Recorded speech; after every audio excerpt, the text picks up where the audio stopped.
One of the things that I've been thinking about is, last week I think I talked about this. I don't know when I talked about it, but I talked Jenny, will about you it. mute everybody? Oh, thank you for reminding me to do that. I appreciate it. Here we go. Okay, everybody muted? Everybody give a holler. I can't hear anything, so I think we're good.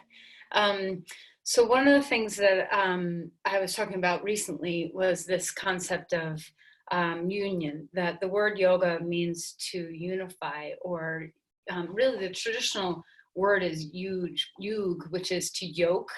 And there's a few different ways to look at that. And one is to think about unifying, to think about, kind of bringing forces together into harmony with each other, like the yin and the yang. But another is very similar to the yin and the yang, really, in the sense that it's not necessarily about merging, but rather about creating relationships. So they can be oppositional forces or not. Maybe they're just two different ways of being that you're trying to cultivate in relationship with each other. So, a yoke traditionally is, the harness over the neck of two oxen that would be used together to plow a field. And the idea being that two is stronger, two in relationship with each other, working together, is stronger than one. And although their necks, are very bound, and it's actually, I don't like that image very much because it feels restraining to me, almost like a prison that these oxen are put into without choice. And really, relationship is not about that. It's about how do you create space within a relationship of anything, so that the two separate beings can be themselves, but also create something new when they come in harmony and relationship with each other. And I think about, there's a poem by Khalil Gibran. I can't find it, but it's called On Marriage, and it could be about like actual marriage, but it also can be about relationship, and how one of the lines from it talked about the quivers of two strings on a lute. When they are struck, they quiver alone, but together they make a very harmonic sound. And same with, there's another piece of the poem that talks about the two pillars of the temple, separate yet form the foundation and support of the temple. And I think this is very true for our practice. In all ways, is that if we can find relationship between things, we can cultivate support, like those two pillars, but we can also create a lot of space for the individual piece of that relationship to find its best way, its best self. So you can think of it like the body, and all the yoga masters that have come before us, like Iyengar and Deshakar, and so many of them talked about how that we need to work from the body first, that we need to start from the subtle or from the gross and work toward the subtle, these koshas of the body, mind, spirit. And that if we really use the practice physically, we teach ourselves on the most gross plane, the most physical plane, how to work with these precepts so that we can bring it deeper. So if we learn embodiment, if we learn how to cultivate interoception, this inner knowing, inner sensing, not just, like the very, like, here's my biceps, but the inner sensing of where you are in space and how the deeper parts of you feel. If you can get to know that first, then you can build relationship off of that. So you can build relationship of the body to the breath. And you can find that there's space there, that the relationship with breath becomes dynamic when we cultivate a relationship. Normally we're just breathing. We don't even pay attention. But when we really cultivate a relationship with the breath, suddenly our body and breath together becomes a whole new thing, rather than our breath kind of just going along on autopilot. And everybody's had the experience of that, where when you come into the breath, when you really are present, embodied in the breath, and have a relationship with working with the breath, it's a very beautiful, nurturing thing that can be a new entity all in of itself. And this can happen, subtly over time. We develop the skills to create this relationship with the body mind. And ultimately, the goal here is to create the level of stability in the mind where all of our relationships with other people, with ourselves, can have that same level of stability, but also lots of space for individual expression that is filled with a lot of integrity. So really the word yoga is about relationship. It's not just about union. It's about the relationship of things coming together. So let's work with this a little bit today, and think of it simply like if you have a chair that you're sitting in and you feel your butt come down on the chair and you're like, okay, the chair is supporting me, I have support.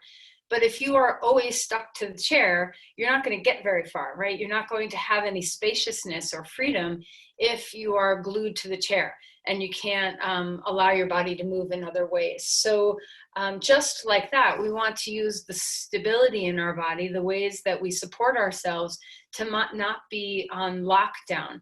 And I think this really plays a part in learning how to be embodied well, that strength is not just holding something and never letting it go, that the breath has to breathe through our strength, and there needs to be ebb and flow through the movements of our body that cultivate a lot of relationship, give and take, that we can be strong and we can let go. So there's so many different ways to think about this. There's so many different ways to think about this, but think about relationship and what it means to you to have unification not be necessarily just about merging forces, but about creating a relationship that's built on stability and freedom, lots of space, so that the two forces, whether it's your femur bone and your tibia, having a relationship with each other, versus trying to make them one solid thing. So we have a joint in there that gives us freedom and gives us loading capacity to have that stability. So close your eyes and think about what any of this might be meaningful to you, and in what way. Maybe it's physical. Maybe it's like, oh yeah, I have to remember to not lock out my joints. Maybe it's the relationship with the breath. Oh yeah, when I breathe, I feel more alive. I feel the flow of prana moving through me. Or maybe it's the relationship with your mind. Maybe it's the relationship with another person that you are living with. So whatever it is, whatever you're working with today, to try to figure out what to yoke together, to have relationship, to unify, means to you. So let's start with the breath. Can you come into the body, find that sense of interoception, just looking inward and looking for nothing in particular at this moment in time, just looking to see what you find. Sometimes when we fixate our viewpoint on, I must go find this in my body, we lose our peripheral vision to see so much else that's happening in the body. So unfix your inner eye, be broader, be more spacious, and notice what you're feeling. How is the relationship with your breath? When you attune to the breath, what changes?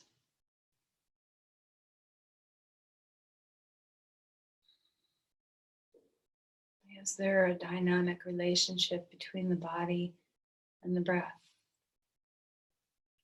And if you were to separate the two, kind of let the breath go off on autopilot or let the body go off on autopilot, what gets lost? What is gained by cultivating the awareness of that connection, body-breath connection? Once again, take the fixed point view of the body away and go broader. How does the breath feel in the middle of your back? How does it feel in your pelvis? How does it feel in your shoulder blades, in your arm bones? How does it feel at the base of the ears when you breathe? I mean, look wide and far for what the relationship is to your breath.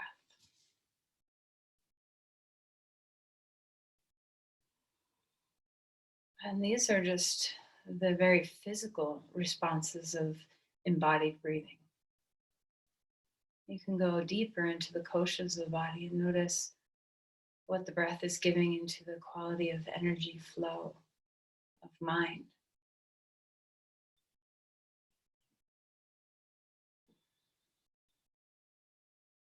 There are places that are holding tension that don't need to. Scan from your crown through your face, down your body.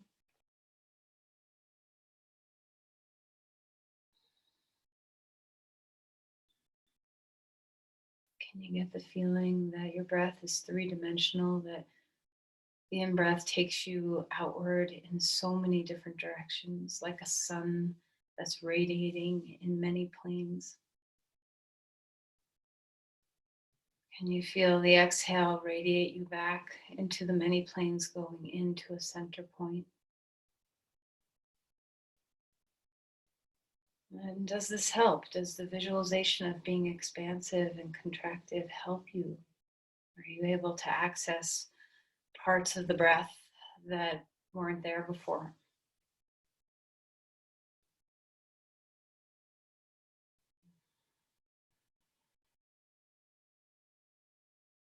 Remember, the exhales take us deeper into a softer state of relaxation.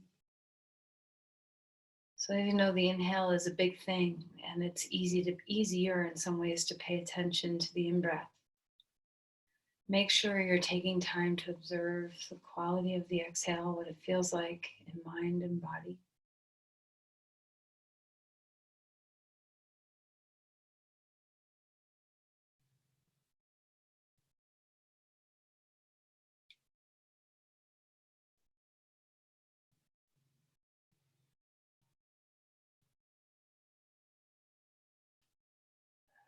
Let's place our palms together. Bring them where you want them to be and bow in.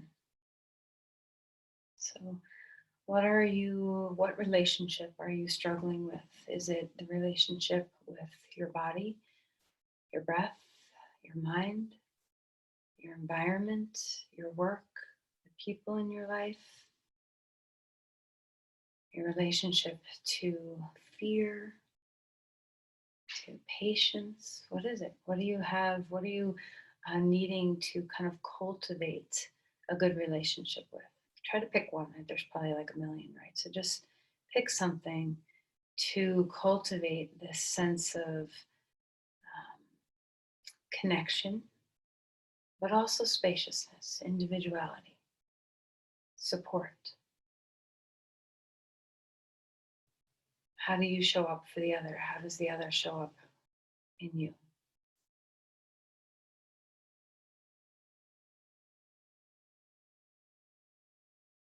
All right, let's release the hands and come onto your back. Okay, so let's lie down. All right. I don't know if anybody was sore from what we did on Monday. So try to give our thighs a little bit of a break today. All right, so go ahead and bring your knees into the chest and rock a little bit. Sway from side to side. And close your eyes for a moment. So one of the best ways to cultivate interoception, that ability to really understand the embodied self, to feel the embodied self, is to move away from the outer sensing. So, we have to lower the volume on our sight, on our hearing, on our touch outward, and give it into the inner sensing. So use your inner eye, your inner listening, your inner touching. Circle the knees a few directions each way. Just loosening the hips, the back a little bit. And then right knee into the chest and stretch your left leg long on the floor. Feel free to open up the feet, roll the ankles, feel the shins, the calves, have some waking. All right, and then change sides, left knee into the chest, right leg long on the floor. Once again, move around like your feet have eyes that are trying to look around a little bit, like they just came out from the dark. All right, and then both knees into the chest and rock a little bit again. If you have a strap, grab your strap. If not, you can always use your hands. We're going to take your foot in the strap, or put the strap over the top of your foot. If you don't have a scarf or a belt or a strap, you can always interlace your hands behind your hamstring. One of the reasons why, well, really either are good. So, but be very mindful to not lock out your knees. So one of the ways we tend to not have relationships in our physical body is to lock out joints. If we lock out any joint, we lose the prana flow from above and below that joint. So pay attention very closely, especially to the middle joints of the elbows and the knees. These are common places where we tend to lock and strain in order to have a sense of support. And that sense of support can often be at a price. So what would it feel like to have support that's different from a locked joint? So press up into the foot without pushing the knee back. See if you can root down into the femur bone, sinking it toward the floor. And just find that relationship of rising up and rooting down. Extending the spine while we're here. Just enjoying the sense of space in the back of the leg. And then we're going to take the strap into the right hand. Open the leg out to the right. Supta Padangusthasana 2. So the 1 is with your leg up here, 2 is out to the side. And if you don't have a strap, still you can be holding behind the knee. It's a little harder. I think the strap's easier. So if you have anything that can be useful, I mean, heck, you can use a towel. There's lots of tools in your house to find this. Then crown and tail moving into length.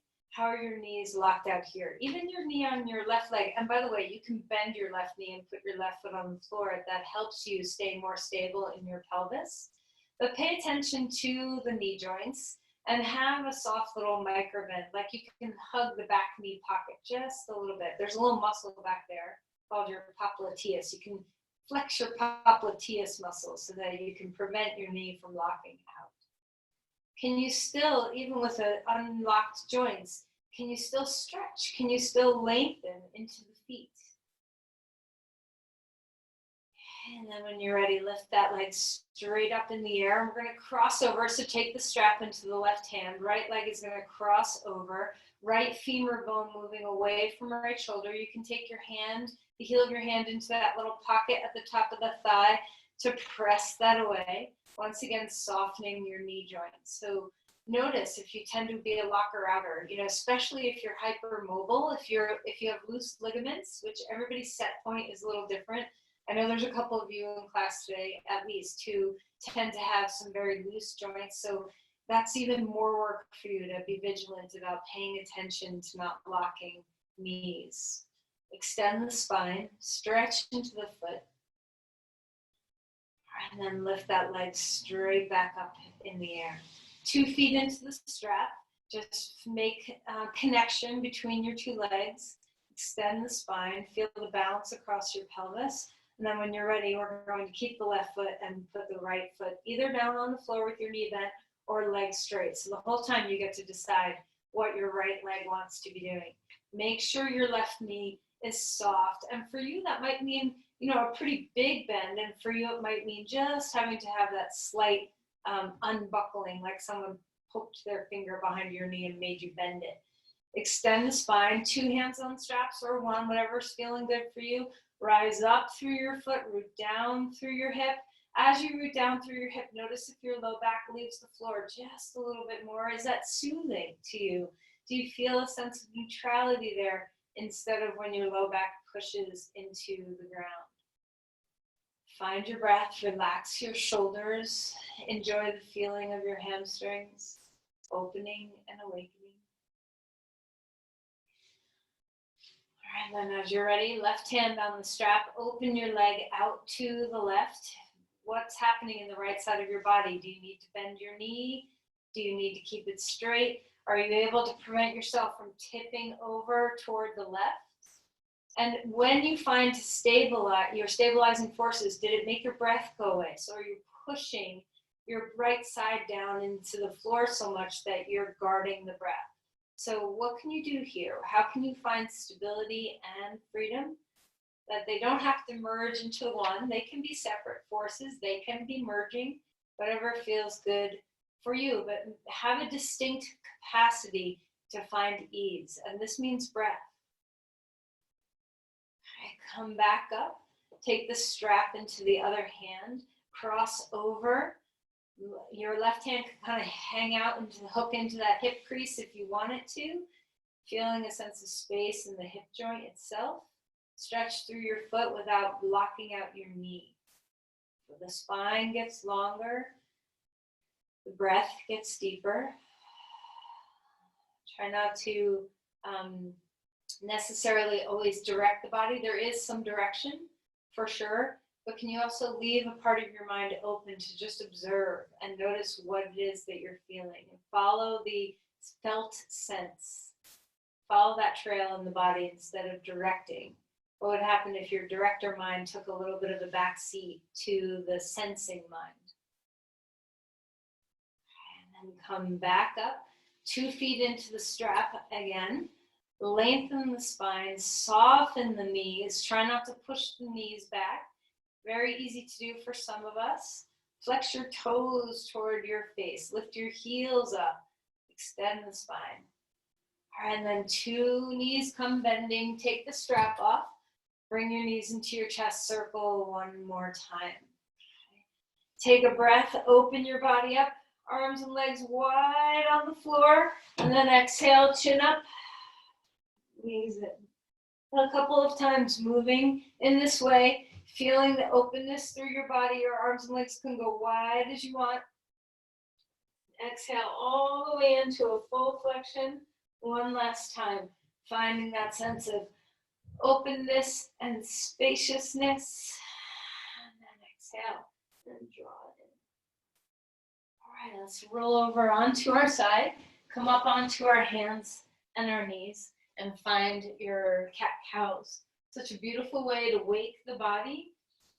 If you're ever not sure, oh, I want to do a little yoga when I first wake up to kind of get the stiffness away. You can even do this in bed before you even get out of bed, or when you just get out of bed and come onto your floor next to your bed.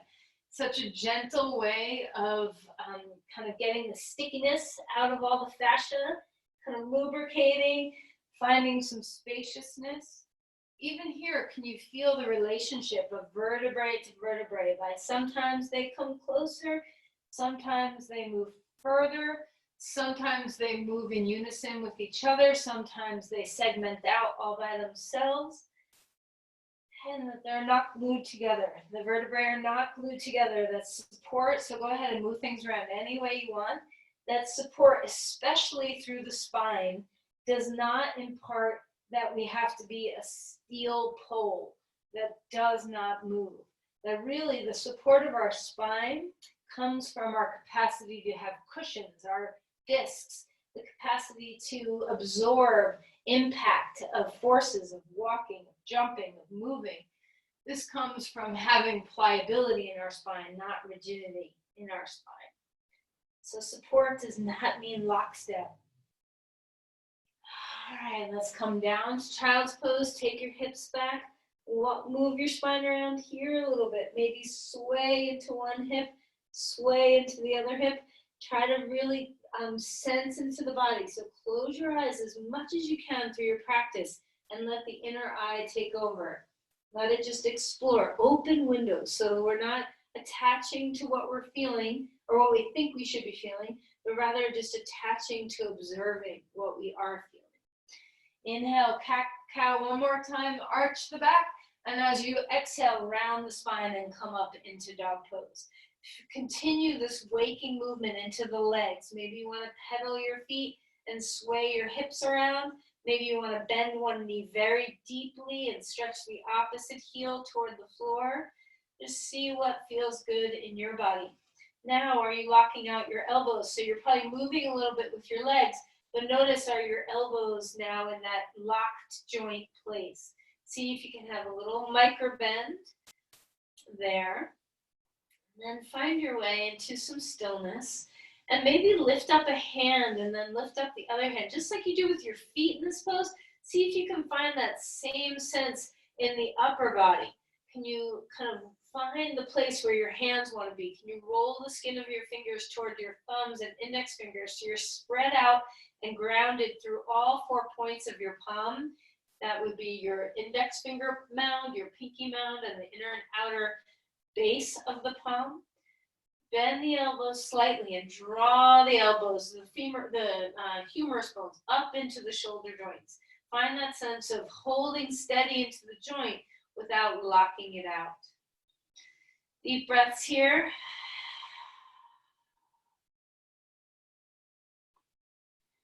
Even if you start to experiment with going longer and straighter and more extended, make sure you're not locking those middle joints. Relax your head. And then let's walk forward and come into Uttanasana. So fold in half, the knees bend as much as you want. You can wag your tail, move through your spine, wiggle your shoulders, your neck, any kind of free movement that you want. And then let's find a halfway lift. You can hold that hip crease pocket if you want. You can hold your shins. Just make sure your knees are not hyperextended. Then exhale and melt back down. One more time, flow with your breath. Feel the breath relate to the body.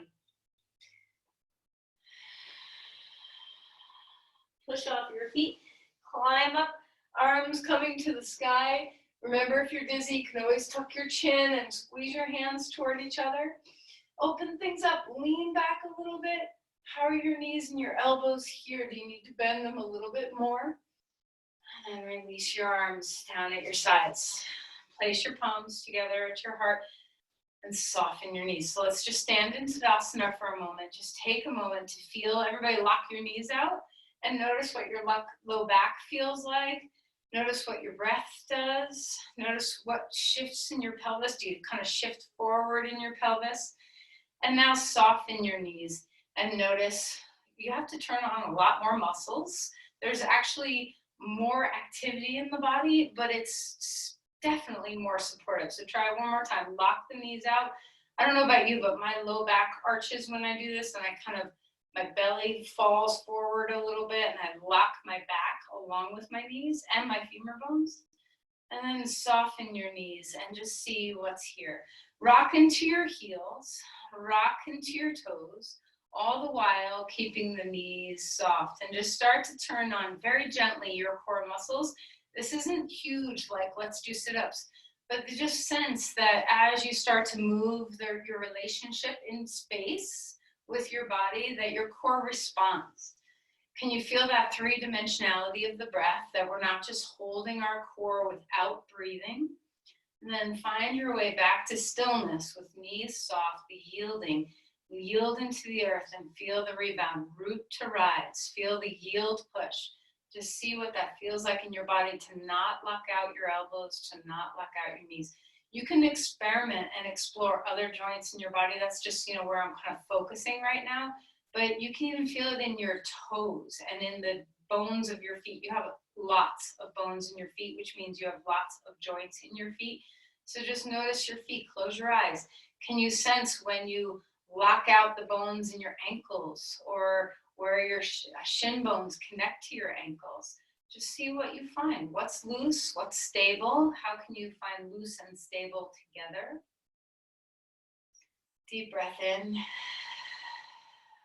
deep breath away. And start to move. Arms come up. Exhale, bend your knees. All your air out. Inhale for a halfway lift. Exhale and release back down. Let's step our left foot back. Our right foot's coming forward. Come into a lunge. Find your breath. Just in case you are a little sore from what we did on Monday, let's go ahead and put our knee down and stretch through our hip flexors and our quadricep muscles. Reach that left arm up in the air. Lean back. Experiment with whether you want your toes curled under or your toes flat. Try both and see what the difference is. This is a great little exercise in interoception.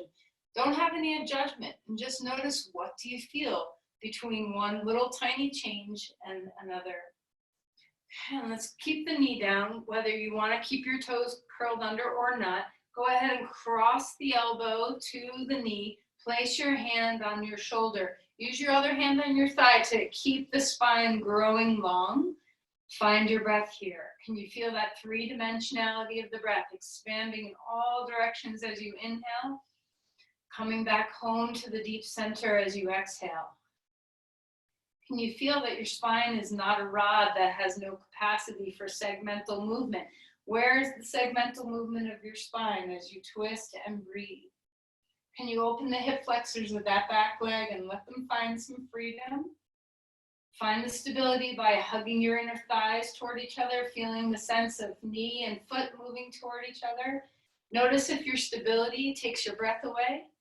What can you do to find the balance? And then let's release our hands back down onto the ground. Lift your back knee up off the floor, come into dog pose. Once again, feeling that sense of where you want your knees and your elbows to be. Can you feel the yield push through your hands and through your feet? Can you feel the sensation of the palms, the underbelly of the fingers, the underbelly of your toes and the mounds of your toes where your feet are touching the floor? Yield into the floor and then push off the floor. Find that relationship with the earth instead of just feeling like you. So if you lock everything out, if you lock your knees, lock your elbows here and just push off the floor, can you see what's missing? Can you see that you're no longer having a relationship, but you're demanding something, you're controlling something?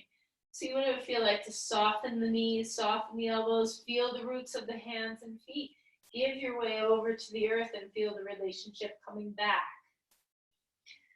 Let's find our breath again. In case you lost it, let's go ahead and bring our left foot forward, come into a lunge. Place your knee down onto the ground. Okay, come on up. So especially if you tend to have loose ligaments, it's very easy to hang, and try not to do that. So sometimes even bent joints, like you think you're bending really deeply in your knee and in your hip, can give you that sense of lock. So what would it feel like to hug to the midline, to hug your front heel and back knee toward each other, to feel the dynamic relationship of muscles instead of joints? Reach the arm up in the air, open things up. Where are you loose? Where are you stable?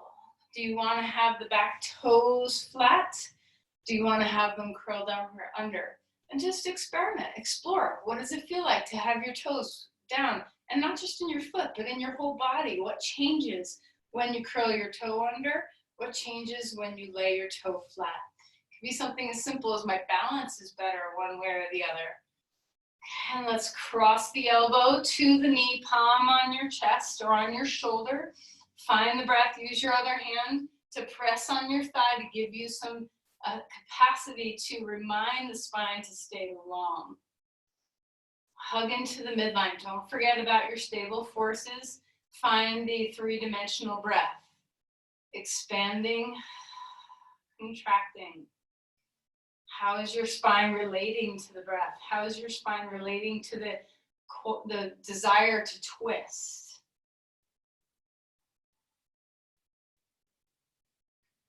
All right, and then let's release. Place your hands down onto the ground. Let's step back to dog pose again. Find your yield push. Find your root rise. Find your give take. Find that sense of relationship. How are your elbows and knees? How's the base of your skull?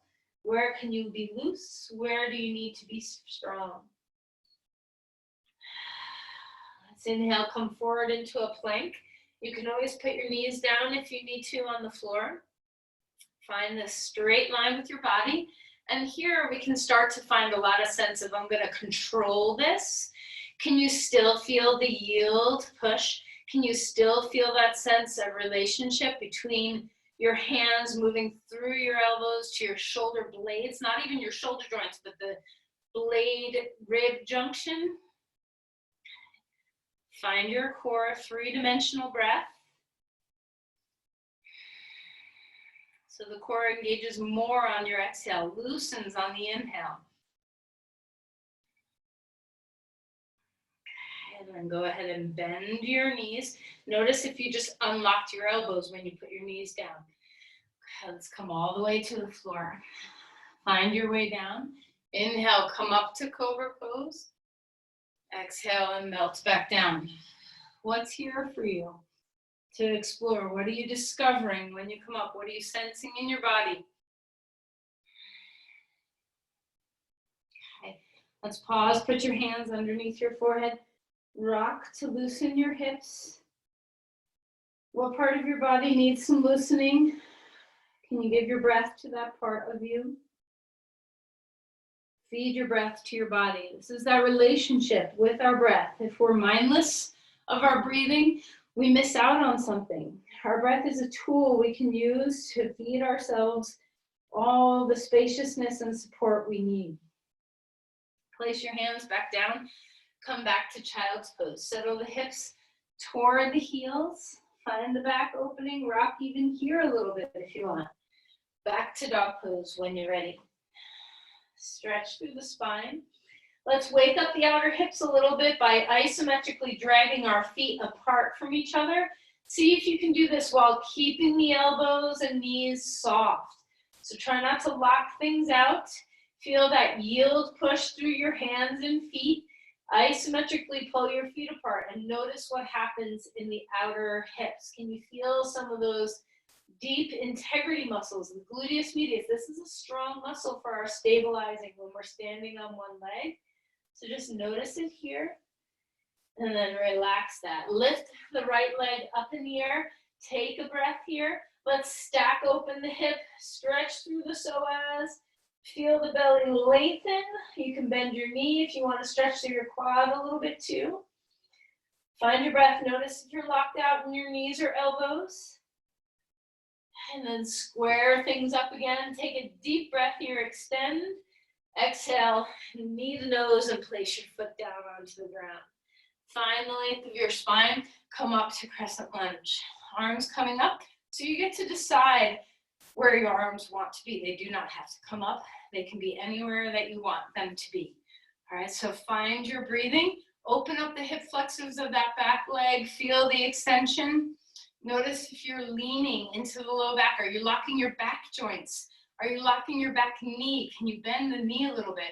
Bend the knee a lot and just notice what changes. When the back knee softens a bit, what do you gain in your body? Okay, let's go ahead and open up to the side. So we're going to come our right foot forward. We're going to come into triangle pose. So hand on a block. Okay, if you have a block. You don't have to have your hand on a block. First, just keep your hands on your hips, and we're going to tip to the side. Very easy to hyperextend this knee. So try not to push the knee into straight. If anything, have a teeny bit of a bend in it. Extend the spine, and then you can place your hand on your leg or on a block. And the block can be in the front or the back or wherever you want it to be. Open things up. Find your arm if you want. You can always keep your hand on your hip or your arm down at your side. There's lots of ways for you to be in every posture. So if we're really diving into the sensations of the body, working with the breath, keeping that yielding sensation where our joints are loose, we may have very strange looking postures, and that's awesome. So detach yourself from it must be this way. This is the right way, the only way. The only way is your way. What feels most connected, filled with support, filled with breath, a sense of freedom and space. So that might be in here for you. You might feel so much more spacious in the posture higher than you do lower. So detach from what you think you should be looking like. No one's looking at you anyway, so you can just do whatever you want. All right, let's go ahead and release. Come on up, come to a reverse triangle pose. Reach the arm to the side, feel the side of your body give. And then find Parsva Konasana, elbow on your knee. Let this hip find its way. If it wants to turn a little bit or if it wants to turn open a little bit, find what's right for you. Maybe your arm comes up, maybe it doesn't. Maybe your hand stays on your hip. Open the chest. Can you feel evenness through your feet? Pay close attention to the back knee. It's so easy to hyperextend. What would it feel like if you bent the knee a lot, like a fair amount where you feel weird, like this is no longer the pose? What do you gain from that? Do you have the ability to yield into the floor and push off that back foot a little bit more? What does that give to your pelvis? Feel what's feeling best for you. So place your knee, unlock your knee, and place it wherever it feels most supportive for the fullness of your pose. Breathing deeply. 3-dimensional breath. Okay, and then go ahead and come on up and out of the pose. Let's turn. We're going to do the same 3 poses on the other side. I won't forget about lifting your leg up for 3-legged dog. Don't worry. I know you probably want some hip flexor stretching today. So open things up, lengthen, tip sideways if it feels good. Make sure your knee is not locked out. So find it here. What do you need to adjust to be able to hold yourself in space? Is your core supporting you? Are you still able to breathe that 3-dimensional breath? And then go ahead and lower your hand. Be very light, especially if it's on your leg. Be very light with your hand. Maybe your pose is higher up here. This is a beautiful triangle pose. You can be lower.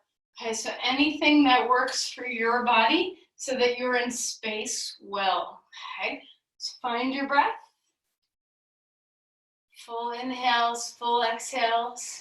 Feel the spine, the 3-dimensionality of your breathing, the softness of your knee joints, the softness of your elbow joints. Even you can it's so easy to even lock out your elbow here.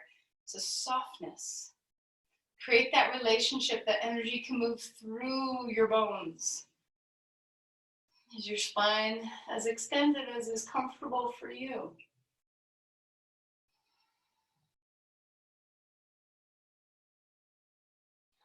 right, now let's come into a reverse triangle pose. Reach that arm up. Okay. And then we're going to bend our knee and place our elbow on our knee. Be mindful to not roll the shoulder forward. Keep the chest expanding, open. Maybe your arm wants to come up. Maybe your arm wants to stay down. So be where you are in space. Once you find where you're going to be, try softening this back knee. What would it feel like to bend it a fair amount to see if you can give that relationship of pushing off the floor and transmitting that energy through the pelvis to the other leg and back again. Whoever said you had to be still, right? Find your breath. And then even as you gain some stillness, is the knee, the elbows, the knees, are they able to stay neutrally, passively soft, still supporting breathing?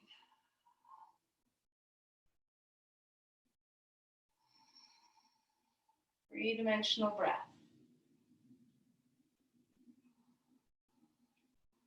All right, let's go ahead and come back out. Okay, let's come to dog pose. Bring your feet back.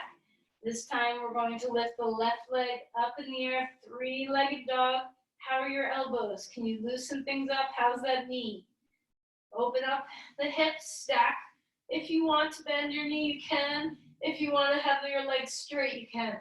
Notice if your elbows lose their softness. If you lose the yield push, can you find it again? The yield push through both hands, through the foot on the floor. 3-dimensional breath here. Neck is soft. And then come back around, dog pose. Balance yourself between your 2 sides. Nourish your back. Feel some extension there. Maybe the knees need a little more softness. Maybe the elbows do. Did you lose all 4 pads of your palms? Can you feel that 3-dimensionality of the breath? The whole torso expanding outward in all directions, including the belly, the low back, the pelvic floor. And then exhale, finding that one point to come back home to. All right, come forward on your next breath in. Find your way to a plank.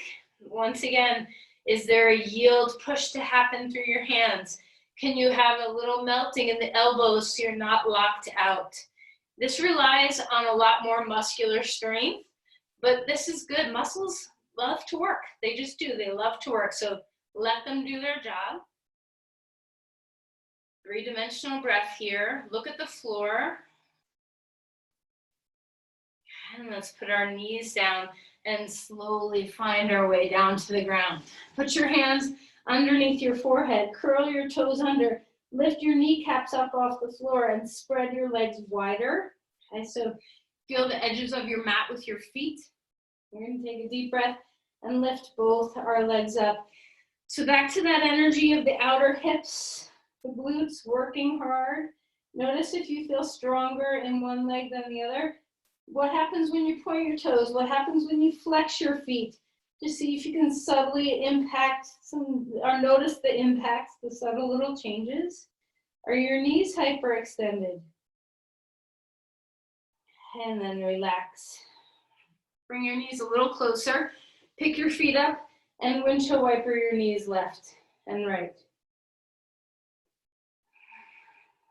Okay, we're going to come resting onto our left forearm. So you can lift your chest a little higher off the floor. You can also stay down on the ground like we just were. Reach back and grab your left foot. So your head can be resting on your right forearm, or you can come more upward like a back bend. You choose what's right for your body. Stretch your knee, stretch your tailbone toward your knee. Just stretch your quad. Finding the breath. 3-dimensionality of your breath.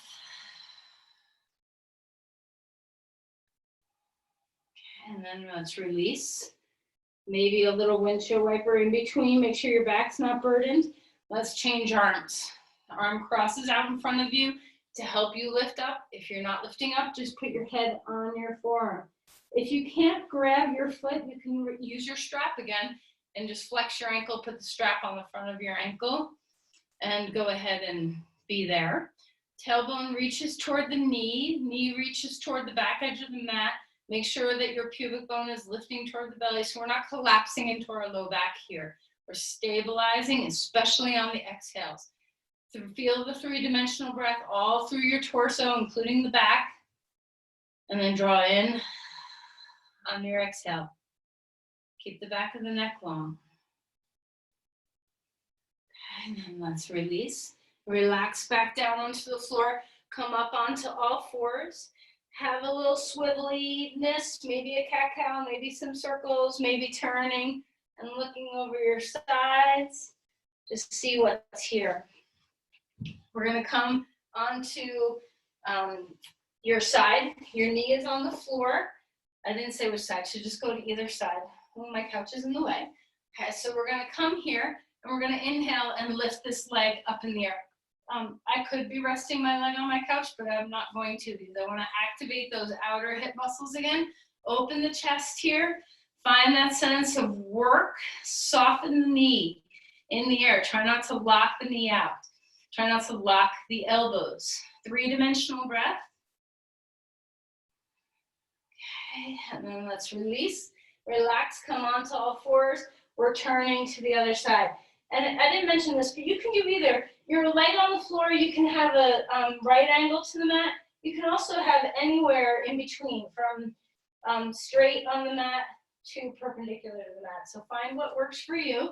Shoulder blades down the back, the elbow is soft and not locked out. Maybe the arm wants to come in the air, maybe it doesn't. If you can, lift that leg up in the air. I'm gonna come sideways just because my foot is hitting. So just notice, I notice that it's harder for me on this side, that I have less strength in this hip than the other hip.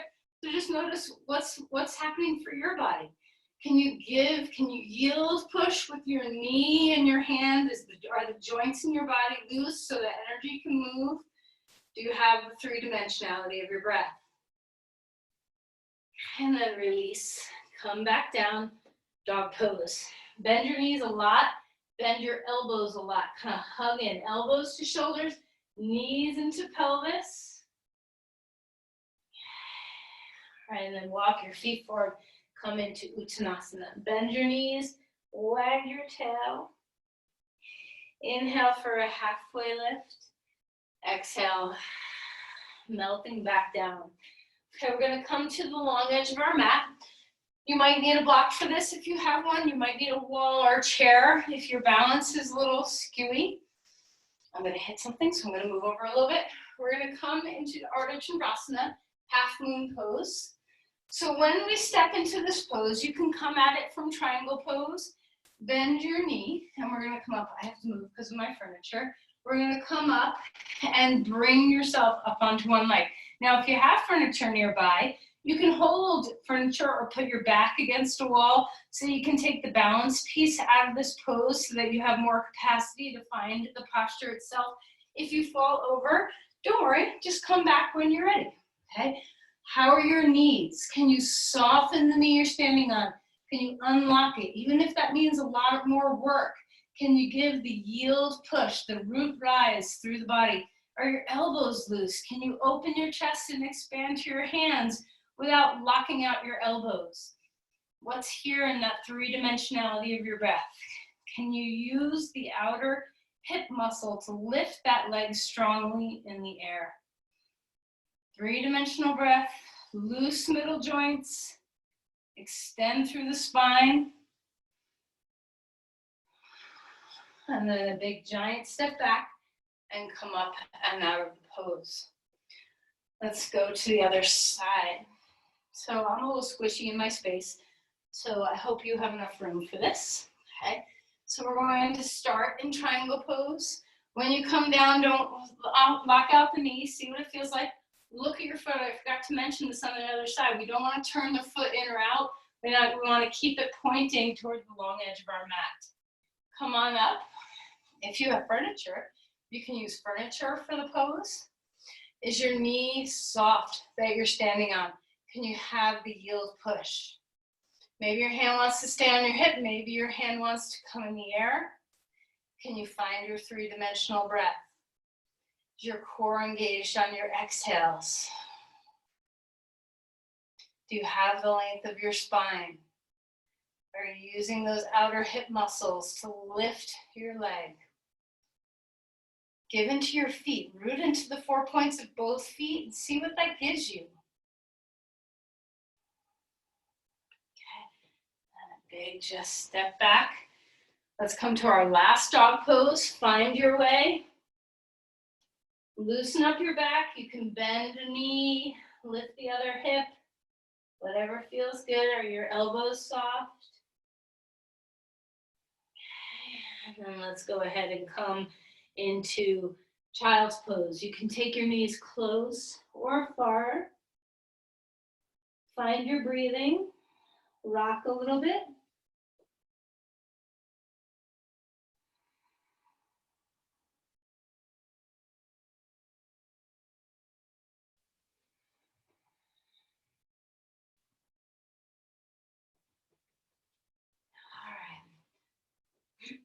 So we're going to come into a simple twist, seated twist. So come to sit on your bottom. You can come onto the edge of a blanket if you feel like you need some support underneath your pelvis. We're going to keep our right leg straight, bend your left knee, cross your left knee over your right leg. Hook your right elbow around your knee, lift your spine. First, just enjoy the stretch in your hip. Extend upward. You can kind of feel like you're doing the Heimlich to your knee. So you want to draw in with your forearm and then hoist your knee up a little bit. Rock forward onto your sit bones and just open the outer hip. Once you're ready, maybe you're never ready. Maybe you're like, I love this so much, I'm going to just stay right here. But if you want to add a twist to this, hand behind you, find the length of your spine. Twisting with your breath. The three-dimensionality of your breath is still very much here. Expanding upward, outward, all directions on your inhale. Back to that 1 point on your exhale.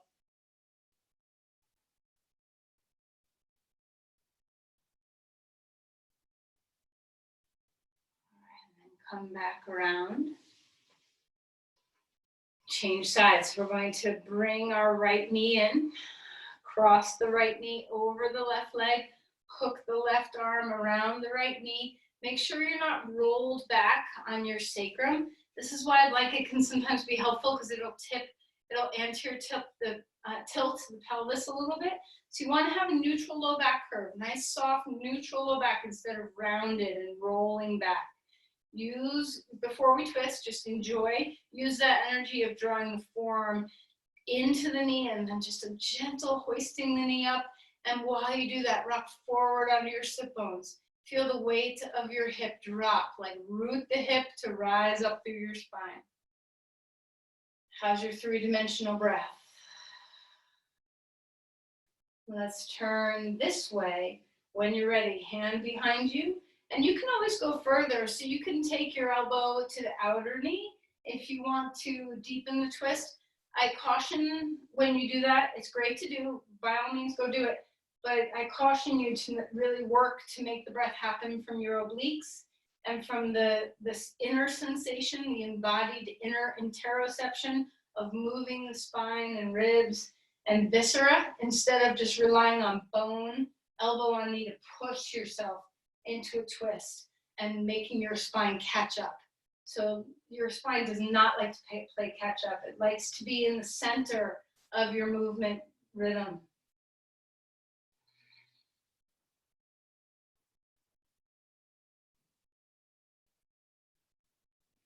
All right, let's go ahead and find our way back. Bring your knees into your chest. Give yourself a little hug, round your chin in. We're gonna come onto our back. And feel free to rock this way a little bit if you want to. Feel free to come into happy baby pose.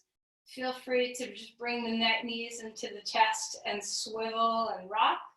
Feel free to stretch your hips in reverse pigeon pose. So right foot on left knee and grab on.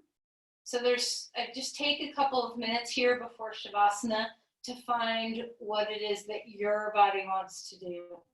So if you're in reverse pigeon pose, if you have a wall handy, you can put your foot on a wall so the posture can kind of begin that feeling of Shavasana, or you can interlace your hands behind your thigh or in the front of your shin. Feel free, if you're doing reverse pigeon, to rock a little bit. Who says you have to be still? Sometimes it's good to be still. Sometimes stillness brings a very unique sense of breath and connection to what you're sensing. Sometimes movement does. So remember, your practice is all about exploring your relationship with yourself, whether it's your relationship with the sensations of the body, your relationship with the breath, your relationship with your mind. All of it's skillful means. All of it is good to develop and train. If you're doing a two-sided posture, make sure you do the other side. If you want to be still, be still. If you want to move, move. If you want to still be paying attention to make sure your knees and elbows are soft, the three-dimensionality of the breath.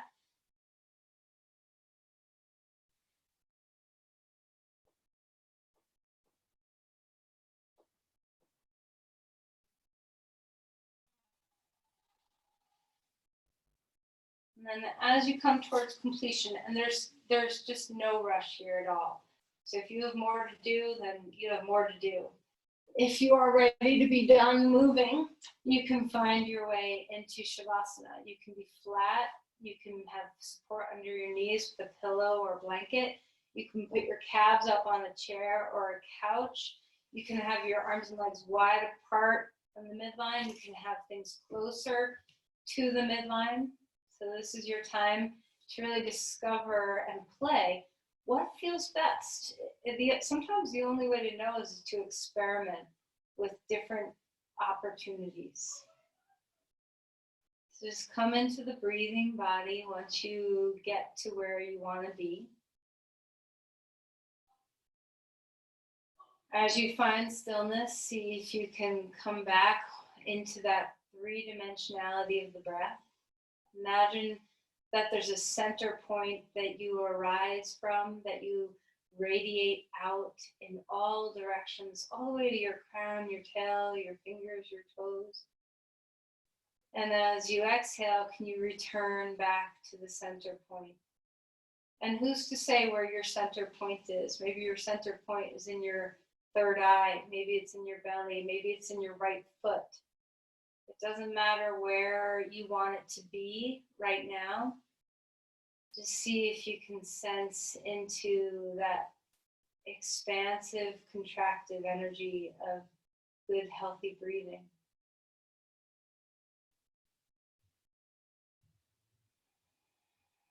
Can you linger just a little longer in your exhales? Can you melt your limbs?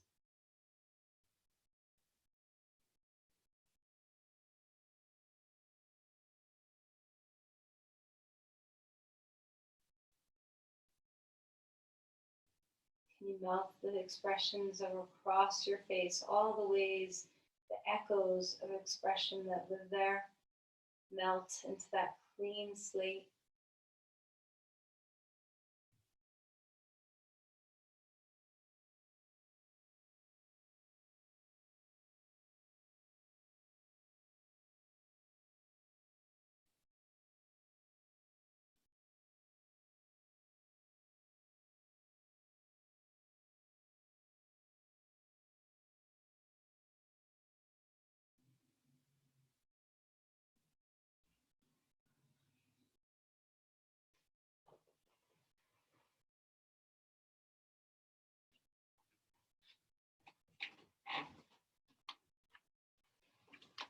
See if you can continue to stay present with the sensations of your body at rest. Sensations of your breathing, connecting the breath to the body.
As we're ready, let's begin deepening our breath.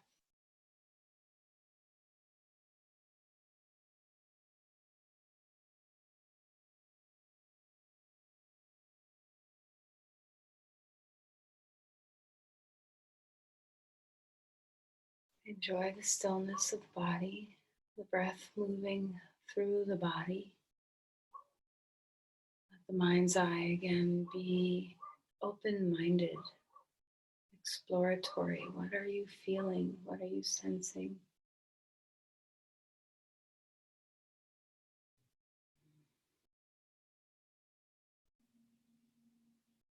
Let's go ahead and start to move the body a bit. Maybe small movements like rolling your ankles or wrists or stretching out your toes and fingers. Maybe it's something deeper, bigger, stronger.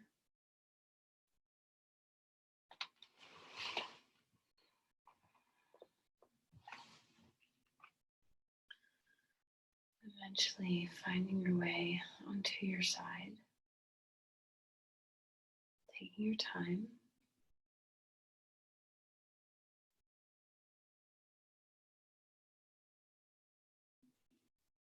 And use your arms, lifting yourself upright.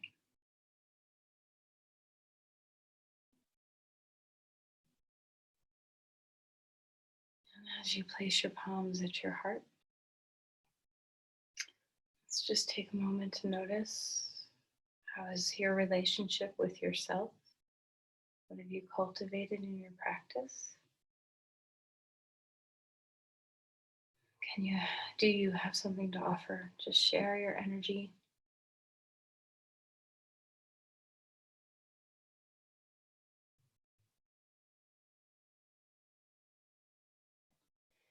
Namaste.